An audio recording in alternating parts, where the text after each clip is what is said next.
جب اس سے بھی زیادہ تیزی سے یزدان نے اس کی کمر میں بازو حمائل کرتے اسے اپنے قریب تر کرتے اور اگلے ہی لمحے اس کی سانسوں کو اپنی سانسوں میں الجھاتے اپنی رات بھر کی اذیت کا بدلہ لینے لگا تھا۔ سرچان اس کی شرٹ کو مٹھیوں میں دبوچے خود کو اس کی گرفت سے آزاد کروانے کی کوشش کرتی اس کے شکنجے میں پھڑ پھڑا کر رہ گئی تھی۔ یزدان اسے آزاد کرنے کے موڈ میں بالکل بھی نہیں تھا، مگر اس کی مدھم ہوتی سانسوں اور دم توڑتی مزاحمت پر یزدان نے اس پر رحم کھاتے اس کے گداز لال ہوتے ہونٹوں کو نہ چاہتے ہوئے بھی آزادی بخش دی تھی۔ تم جب بھی مجھ سے دور جانے کی کوشش کرو گی، یزدان شاہ کی جانب سے اس حسین سزا کی حقدار رہو گی۔ یزدان اس کے لرزتے کانپتے وجود کو اپنے سینے میں بھینچتا باہوں میں اٹھا چکا تھا، جبکہ سرجان اپنی سانسیں معمول پر لانے میں ہلکان ہوتی، شرم و خفت کے مارے اس کے سینے سے سر بھی نہیں اٹھا پائی تھی۔ آئی لو یو سو مچ۔ تم مجھ سے جتنی نفرت کرو گی میں ہر بار اس نفرت کا جواب اپنی ایسی ہی شدید محبت سے دوں گا۔ تم کبھی مجھ سے دور جانے کے بارے میں سوچ بھی نہیں پاؤ گی، تمہیں اپنا ایسا عادی بنا دوں گا۔ زرجان کی پیشانی پر اپنے دہتے لب رکھتے شدت پسندی سے بولتا وہ اس کا دل لرزا گیا تھا۔ زرجان میں اس وقت ہمت نہیں بچی تھی اس سے لڑنے کی۔ غضب ہو گیا۔ اللہ رحم کرے، اب نہ جانے کیا ہوگا۔ اللہ جتوئی حویلی اور ہمارے قبیلے کو ہر طرح کی آفت سے محفوظ رکھے۔ انائشہ اور زاکوان صبح ہی حویلی واپس آ گئے تھے۔ زاکوان کہیں باہر تھا۔ انائشہ دوپہر کے قریب سیڑھیاں اترتے ڈرائنگ روم کی جانب بڑھ رہی تھی جب اس کے کانوں سے یہ الفاظ ٹکرائے تھے۔ کیا ہوا؟ اللہ خیر کرے، کیا ہوا ہے حویلی میں؟ انائشہ پریشان ہوتی اندر داخل ہوئی تھی، جہاں ساری عورتیں پریشان سی سر پکڑے بیٹھی تھیں۔ انائشہ کو زاکوان سویت حویلی کا کوئی بھی فرد وہاں دکھائی نہیں دیا تھا۔ قبیلے کے لوگوں کے آپس میں بہت سخت لڑائی ہوئی ہے، جس میں سردار سائیں کے خاص آدمی بھی شامل ہیں۔ 2 لوگوں کے قتل ہوئے ہیں اور جن کا قتل ہوا ہے وہ سردار سائیں کے پہلے ہی خلاف ہیں۔ بہت بار اندر ہی اندر سازشیں کر چکے ہیں اور اب بھی یہ ان کی کوئی چال ہی لگ رہی ہے۔ خان حویلی والوں کے ساتھ مل کر وہ سب سردار سائیں کو پھنسانا چاہتے ہیں اور انہیں سردار کی کرسی سے ہٹانا چاہتے ہیں۔ غزالہ نے انائشہ کو جواب دیا تھا، جو سن کر انائشہ کے چہرے پر بھی پریشانی کے تاثرات نمایاں ہوئے تھے۔ لیکن جب سردار سائیں نے کچھ غلط کیا ہی نہیں تو وہ لوگ کیسے پھنسا سکتے ہیں سردار سائیں کو؟ انائشہ کو یہاں کی دشمنیاں ابھی تک سمجھ نہیں آئی تھیں۔ کرتا کوئی تھا، پھنستا کوئی اور تھا، کیونکہ جنہوں نے قتل کیا ہے وہ سائیں کے خاص لوگ ہیں اور وہ سائیں سے غداری کر کے خود مصیبت سے بچنے کے لیے خان حویلی والوں کے ساتھ مل کر یہ بیان دے چکے ہیں کہ انہیں ایسا کرنے کے لیے سائیں نے خود بولا تھا، جس کے بعد اب سارا الزام سردار سائیں پہ آ چکا ہے۔ غزالہ نے اسے تفصیل بتائی تھی، جو سن کر انائشہ خفگی سے مٹھیاں بیچ گئی تھی۔ وہ جانتی تھی زاکوان جتوئی دل کا کتنا اچھا انسان تھا، وہ یوں کسی کو نہیں مروا سکتا تھا۔ لوگ صرف اقتدار پانے کے لیے کیسے کیسے لوگوں کی جانوں سے کھیل رہے تھے۔ انائشہ نے خوف سے سرسری سی لی تھی۔ اب بس خدا کرے کچھ بھی کر کے سردار سائیں اس الزام کو اپنے سر سے ہٹا لیں، ورنہ ان سے چھین کر یہ سرداری جس کے پاس بھی گئی تو قبیلے کو تباہی کی نظر ہونے سے کوئی نہیں بچا پائے گا۔ اتنے سالوں سے نہ جانے کتنے لوگوں کی نظر ہے اس اقتدار پر، مگر سردار سائیں نے اب تک کسی کو اپنی کرسی کے قریب بھی پٹکنے نہیں دیا۔ خدا کرے آگے بھی ایسا ہی ہو۔ سفینہ بیگم کی آنکھوں میں آنسو تھے۔ آج پہلی بار انائشہ نے سب خواتین کو یوں پریشان ہوتے دیکھا تھا۔ سب لوگ اس کے زاکوان کو اتنا چاہتے تھے۔ یہ دیکھ انائشہ کے دل میں زاکوان کے لیے عزت اور محبت مزید بڑھ گئی تھی، جس نے کبھی بھی اپنی پاور کا غلط استعمال نہیں کیا تھا۔ ایسا کچھ نہیں ہے میری گڑیا، آپ کی مہر جان آپ کو دھوکہ دینے سے پہلے اپنی جان دے دیں۔ آپ اور یزدان مجھے میری جان سے بڑھ کے عزیز ہیں۔ مہر جان اس کے ہاتھ تھامتی محبت بھرے نم لہجے میں بولی تھی، تو پھر آپ نے مجھے یزدان شاہ کا سچ کیوں نہیں بتایا؟ آپ جانتی تھی نا کہ وہ دل شیر بن کر میرے آس پاس موجود ہیں۔ آپ نے ہر بات کیوں چھپائی مجھ سے؟ آپ جانتی تھی نا کہ میں کتنی تکلیف میں ہوں، پھر بھی آپ نے میرا خیال نہیں کیا۔ آپ نے اور آپ کے بیٹے نے بہت بری طرح میرا ٹرسٹ توڑا ہے۔ میں اب کبھی کسی پر بھی بھروسہ نہیں کر پاؤں گی۔ زرجان نم آنکھوں کے ساتھ بولتی مہر جان کو بے چین کر گئی تھی۔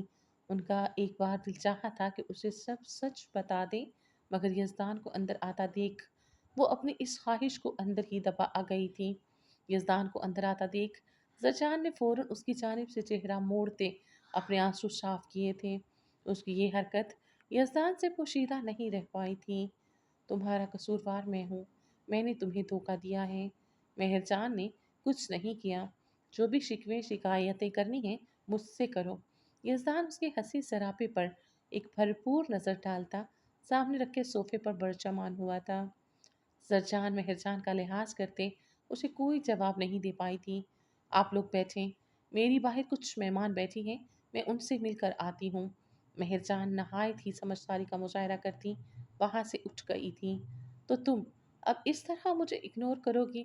یزدان کی نگاہیں فیروزی رنگ کے خوبصورت سے لباس میں ملبوس، کندھوں پر بلیک شال رکھے، لمبے بالوں کو کیچر میں قید کیے بیٹھی زرجان سے ہٹنے کا نام ہی نہیں لے رہی تھیں۔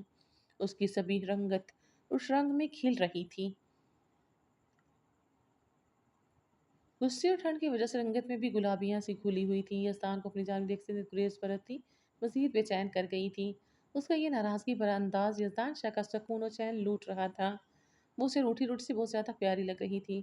مسز میں آپ سے بات کر رہا ہوں۔ میں جانتا ہوں میں بہت زیادہ ہینسم لگ رہا ہوں لیگ سے اور سوٹ میں، مگر آپ کو مجھ سے خطرہ نہیں ہونا چاہیے۔ آپ تو آلریڈی اپنا دل میرے نام کر چکی ہیں۔ یزدان اسے بولنے پہ اکسایا تھا جب یزدان کی بات پر نہ چاہتے ہوئے بھی زرجان کی غیر ارادی نظر اس کی جانب اٹھی تھی، جس پر یزدان اپنا بساختہ امٹ آنے والا کہکا نہیں روک پایا تھا۔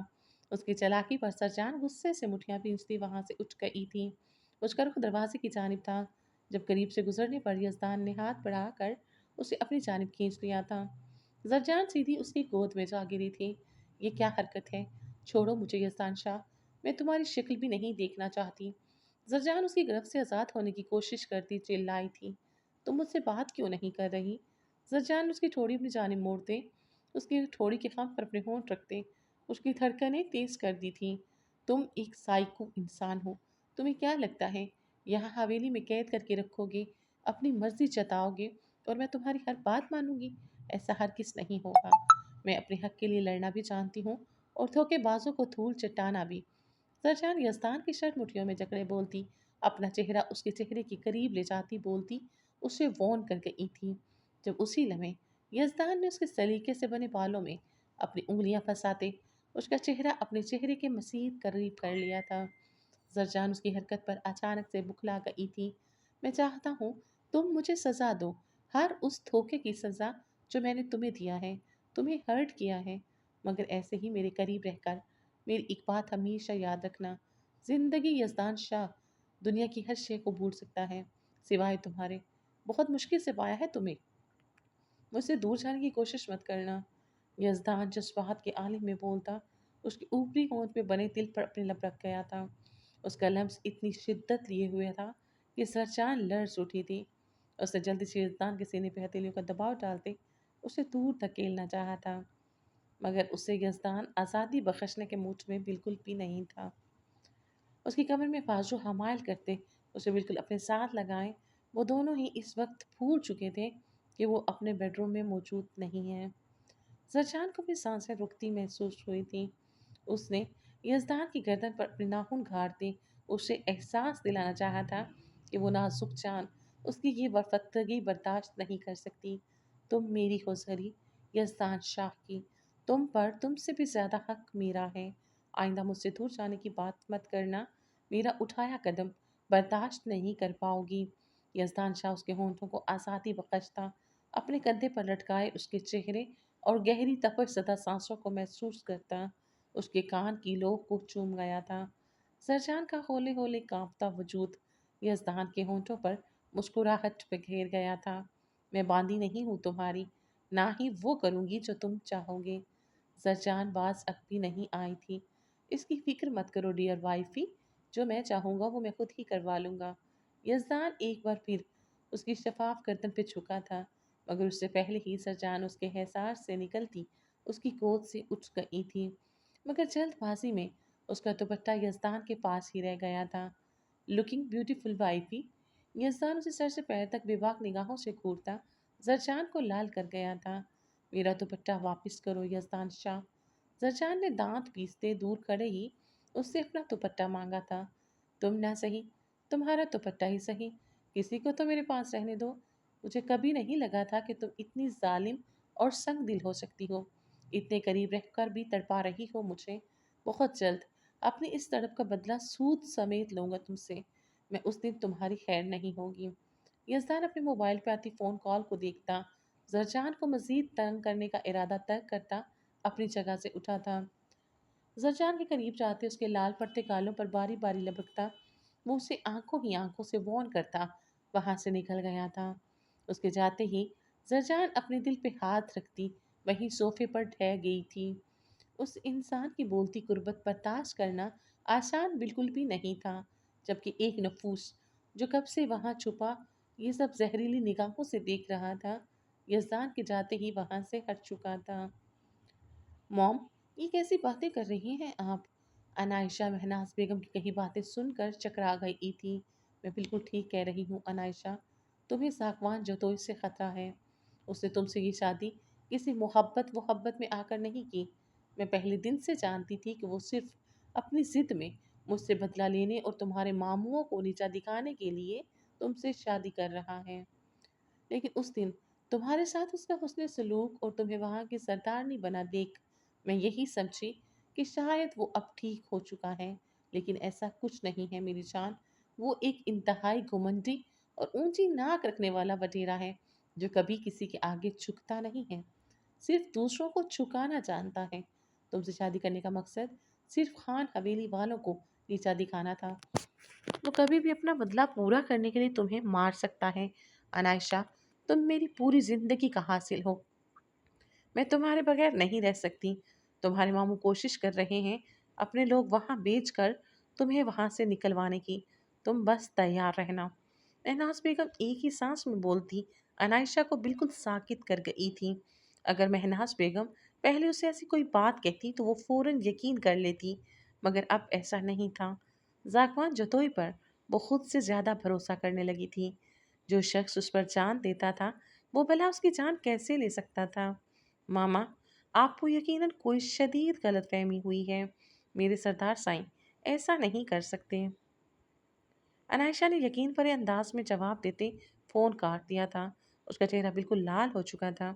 اس کی زندگی کی ایک اہم ہستی اس کی زندگی کی دوسری اہم ہستی کے خلاف اتنی بڑی بات بول گئی تھی۔ مجھے زاکوان سے بات کرنی ہوگی۔ انائشہ اس وقت شدید ٹینشن میں آ چکی تھی۔ پہلے زاکوان کے خلاف سازش ہونا اور اب اس کی ماما کا اتنا بڑا انکشاف انائشہ کو ہلا کر رکھ گیا تھا۔ وہ فوراً روم سے نکل آئی تھی۔ جب نیچے آتے ہی اس کے کانوں میں زاکوان کی گرجتی آواز سنائی دی تھی۔ انائشہ کا دل دہل اٹھا تھا۔ وہ تیز قدموں سے ہال میں داخل ہوئی تھی جہاں سامنے ہی زاکوان جتوئی شدید اشتعال اور غصے سے پاگل ہوتا سامنے سر چکائے کھڑے ملازمین پر برس رہا تھا، جن میں ایک میل اور دو فیمیلز تھیں۔ زاکوان کے جاؤ جلال کا خوف چھایا ہوا تھا۔ حویلی کا ہر فرد وہاں موجود تھا۔ سب کے چہروں پر پریشانی کے ساتھ ساتھ زاکوان کے جاؤ جلال کا خوف چھایا ہوا تھا۔ انائشہ نے آگے بڑھنا چاہا تھا جب غزالہ نے سفینہ بیگم کے کہنے پر اس کے قریب آتے اس کا ہاتھ تھام لیا تھا۔ سردارنی، آپ پلیز ابھی سردار سائیں کے پاس مت جائیں، وہ بہت زیادہ غصے میں ہیں۔ پلیز آپ کا پوچھا کوئی بھی سوال انہیں مزید بھڑکا دے گا۔ ان کے اس جلالی غصے کے آگے دادی سائیں اور بابا سائیں بھی نہیں بول پاتے۔ یہ جو سردار سائیں کے سامنے لوگ سر چکائے کھڑے ہیں نا، یہ خان حویلی کے بیچے گئے غدار ہیں جو اس حویلی میں سردار سائیں کو نقصان پہنچانے آئے ہیں۔ ان کے سامان سے زہر کی ڈبی ملی ہے جس میں سلو پوائزن بھی موجود تھی، جس کی کچھ مقدار یہ حویلی کے کسی فرد کو دے چکے ہیں۔ اب وہ انسان سردار سائیں ہیں یا کوئی اور، یہ تینوں ابھی تک نہیں اگل رہے۔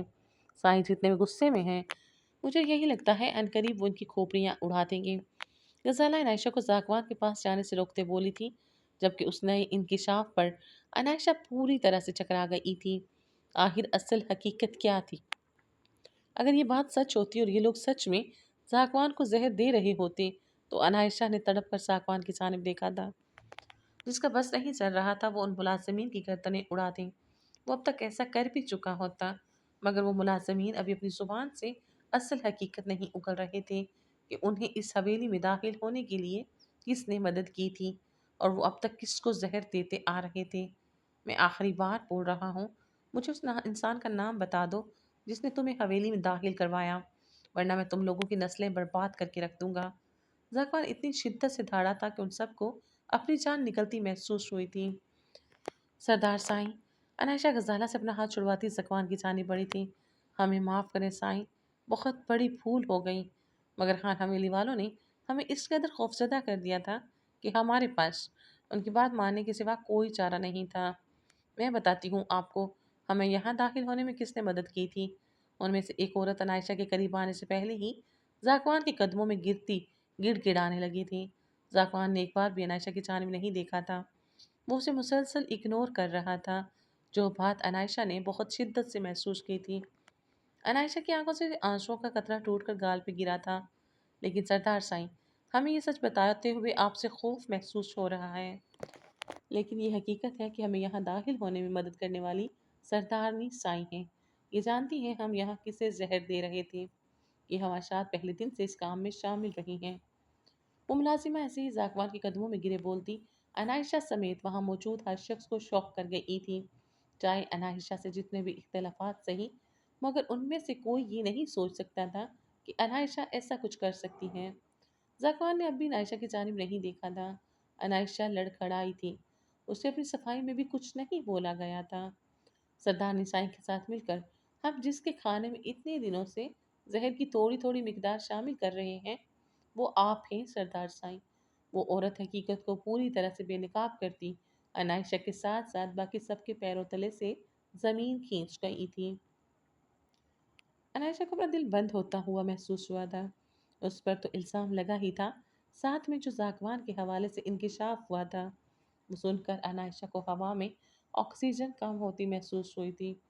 اس کے سردار سائیں جسے وہ پاگلوں کی طرح جانے لگی تھی، اسے اتنے ٹائم سے زہر دی جا رہی تھی۔ وہاں موجود سب لوگ انائشہ کو نفرت امیز نگاہوں سے دیکھنے لگے تھے، حتیٰ کہ اس کی جانب بڑھتی غزالہ بھی اپنے قدم وہیں روک گئی تھی، کیونکہ وہاں موجود تمام افراد کے لیے اپنے سردار سے بڑھ کے کچھ نہیں تھا۔ یہ جھوٹ بول رہی ہے، میں ایسا کچھ نہیں کر سکتی، تم جانتے ہو میں ایسا نہیں کر سکتی۔ انائشہ زاکوان کو اپنی جانب نہ دیکھتا پا کر اس کی جانب بڑھتی سر کو نفی میں ہلاتے بولی تھی۔ پوری دنیا اس پہ اعتبار نہ کرتی، اسے پرواہ نہیں تھی، مگر اپنے سردار کی بے اعتباری وہ برداشت نہیں کر سکتی تھی۔ انائشہ کی آنکھوں سے آنسو تیزی سے بہہ رہے تھے۔ سردارنی، اپنے کمرے میں جائیں آپ۔ زاکوان سردار ٹھٹرا دینے والے سرد لہجے میں بولتا، وینا اس کی جانب دے کے اسے وہاں سے جانے کا حکم دے گیا تھا۔ کیوں جاؤں میں؟ تم پہلے میری بات سنو گے۔ یہ لوگ جھوٹ بول رہے ہیں۔ انائشہ کی بات ماننے سے انکاری وینا ارد گرد موجود لوگوں کا لحاظ کیے خفگی سے بولی تھی، سردارنی انائشہ آصف خان، میں آپ سے کہہ رہا ہوں اپنے کمرے میں جائیں، تو اس کا مطلب ہے آپ اپنے کمرے میں جائیں۔ میں اس وقت آپ کی کسی بات کی کوئی وضاحت نہیں سننا چاہتا۔ زاکوان انائشہ کی بات کے جواب میں اتنی شدت سے دھاڑا تھا کہ لمحہ بھر کو انائشہ کو حویلی کے در و دیوار ہلتے محسوس ہوئے تھے۔ اس نے انتہائی بے یقینی کے ساتھ زاکوان کا یہ انداز دیکھا تھا۔